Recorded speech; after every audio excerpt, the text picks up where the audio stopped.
हाय दोस्तों, hit list के एक नए एडिशन में हम आपका तहे दिल से स्वागत करते हैं।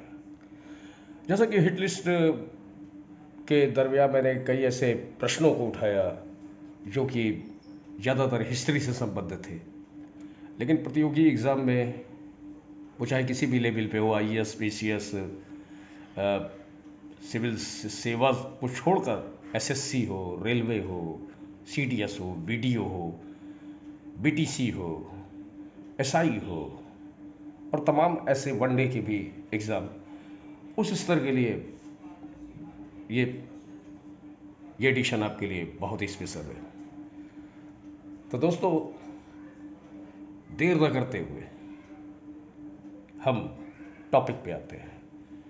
टॉपिक पे 1857 में इलाहाबाद, जो आधुनिक प्रयागराज है, यहाँ पर 1857 क्रांति का नेतृत्व किसने किया था? मौलवी लियाकत अली ने किया था। इलाहाबाद में मौलवी लियाकत अली ने किया था। दोस्तों, भारत से कर्क रेखा कितने राज्यों से होकर गुजरती है? 8 राज्यों से होकर कर्क रेखा गुजरती है। अकबरनामा, अकबरनामा का जो राइटर था वो अबुल फजल था, अबुल फजल। और अकबरनामा के तीसरा जो खंड है उसे आईने अकबरी कहा जाता है, जिसमें अकबर के समकालीन सारे कार्यों का इसने उल्लेख किया था। आईने अकबरी। अकबरनामा में 3 चैप्टर हैं, हुमायूं से लेके बाबर से लेके तीसरा चैप्टर जो है वो आईने अकबरी कहलाता है, जिसे अबुल फजल ने लिखा था। तानसेन, ये तो आप जानते होंगे, तानसेन अकबर के नवरत्नों में शामिल थे। उनका जो है वास्तविक नाम तो रामतनु पांडे, यानी तन्ना मिश्रा भी उन्हें कहा जाता था। रामतनु पांडे, तन्ना मिश्रा, तानसेन का वास्तविक नाम था। और बीरबल, वो भी अकबर के नवरत्न में शामिल था। उसका वास्तविक नाम था महेश दास। वास्तविक नाम बीरबल का महेश दास था। ये तो आपको पता ही था कि अकबर ने उसे कविराज की उपाधि दी थी। ये तो मैंने पुराने वीडियो में भी बताया था कि अकबर ने उसे कविराज की उपाधि दी थी। मुगल शासन जब हाथों से जाता रहा तो सरहिंद का युद्ध जब हुमायूं ने सिकंदर शाहशूर से जीता हुआ था, सिकंदर शाहशूर के साथ 1555 में, तब दोबारा यह गद्दी पर बैठा। यह एकमात्र ऐसा मुगल शासक है जो दो बार गद्दी पर बैठा था। हालांकि 2 बार सिंहासनारोहण का अगर आपसे प्रश्न किसी भी एग्जाम में आ जाता है तो आप अकबर को नहीं या हुमायूं को नहीं, बल्कि औरंगजेब था जिसने 2 बार अपना राज्याभिषेक कराया था। लेकिन अलग अलग 2 कालों में सिंहासन पर बैठने वाला एकमात्र शासक जो था हुमायूं था, 1530 से 1540 और उसके बाद 1555 से 1556 तक। फिर दोस्तों, 5 नवंबर 1556 में पानीपत का द्वितीय युद्ध होता है और इसका नेतृत्व जो है, अकबर तो कहने को राजा था ही, लेकिन इसका मेन नेतृत्व जो था वो बैरम खान कर रहा था। तो इसे भी नोटिफिकेशन कर सकते हैं। पहला पानीपत 21 अप्रैल 1526, दूसरा 5 नवंबर 1556।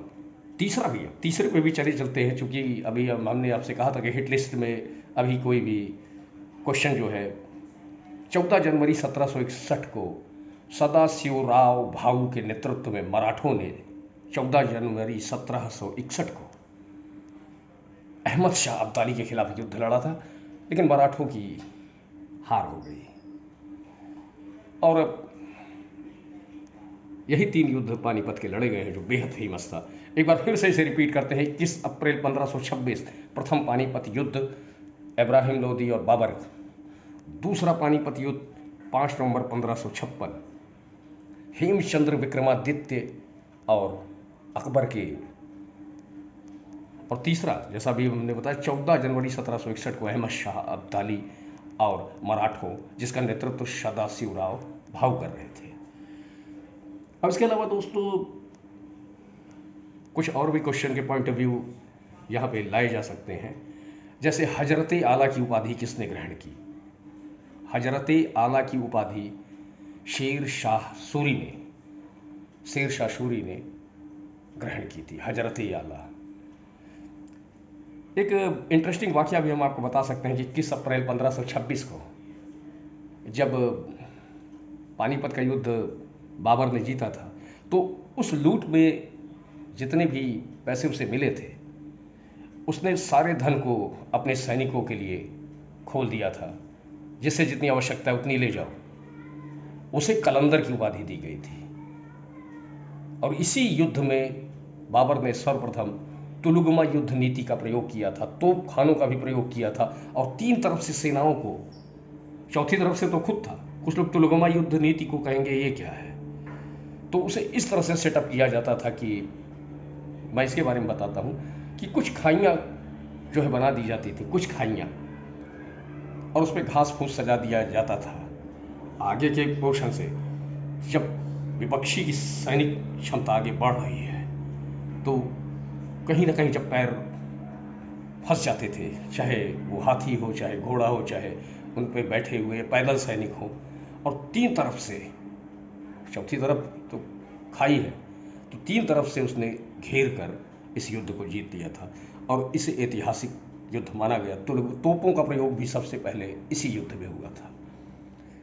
1527 ईस्वी में बाबर ने तमगा नामक कर मुस्लिम व्यापारियों से हटाते हुए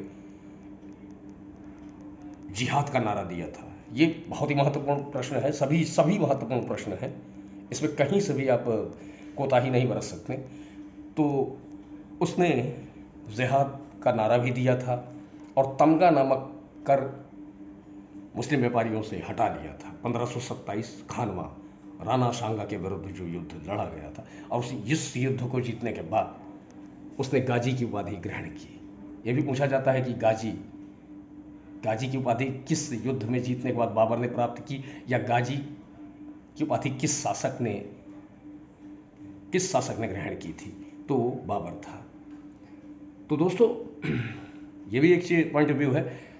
1527 में खानवा का युद्ध निकलता है, 28 में चंदेरी मेदिनी राय के खिलाफ 1528 में, 29 में जो घाघरा का युद्ध अफगान यानी महमूद लोदी के खिलाफ बाबर ने लड़ा था, वो युद्ध जल और थल दोनों में लड़ा गया था। इतिहास का ये पहला युद्ध था जो जल और थल दोनों में लड़ा गया था। ये क्वेश्चन भी रिपीटिंग हो सकता है आने वाले किसी भी प्रतियोगी एग्जाम में।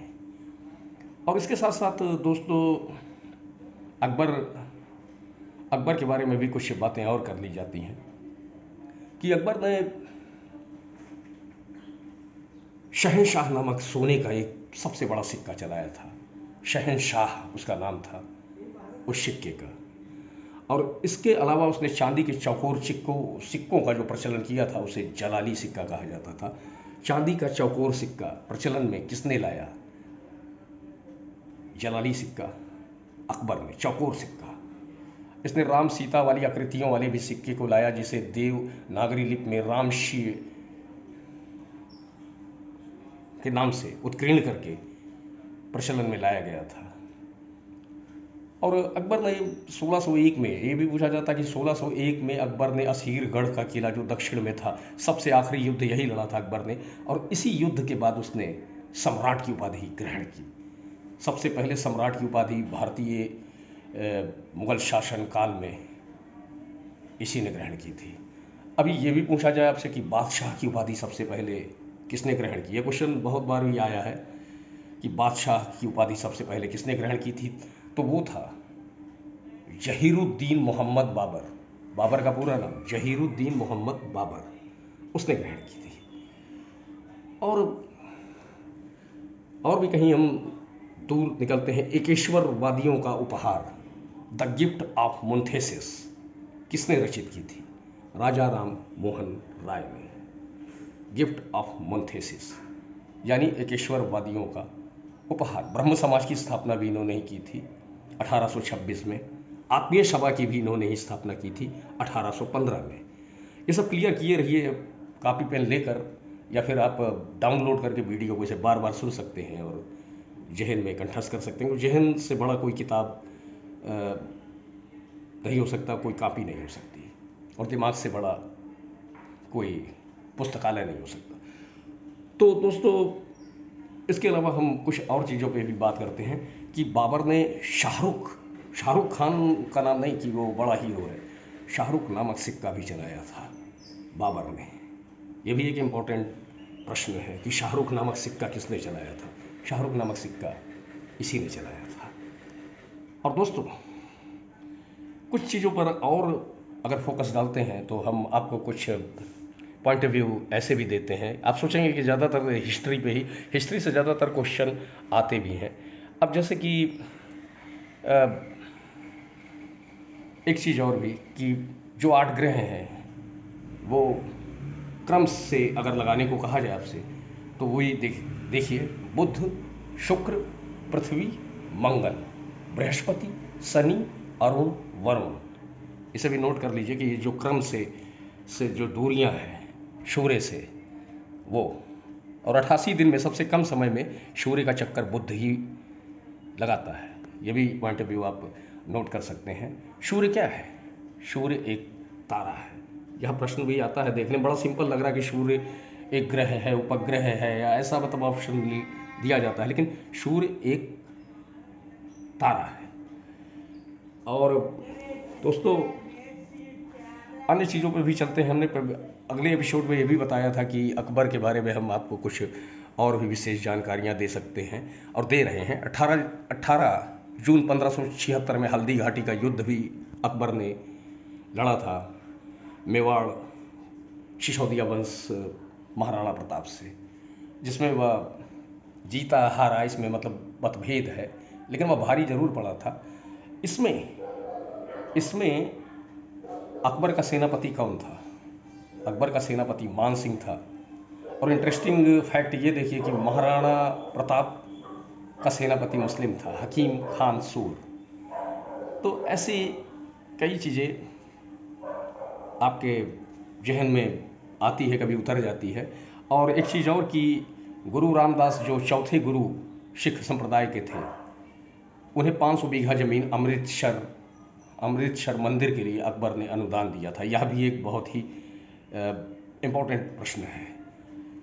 तो दोस्तों, 2-3 चीज़ें और मैं आपसे बोलता हूँ, 2-3 प्रश्न पूछता हूँ, और वो इंटरेस्टिंग प्रश्न होंगे, कोई बहुत ज़्यादा नहीं।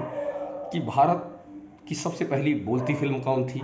ये कमेंट में बताइए, भारत की सबसे पहली बोलती फिल्म कौन थी? और भारत की सबसे पहली रंगीन फिल्म कौन थी? ये भी आप कमेंट में, और एक साथ साथ ये भी आप बता सकते हैं कि किस डायरेक्टर ने सबसे ज़्यादा नेशनल पुरस्कार अर्जित किए, किस हीरो ने?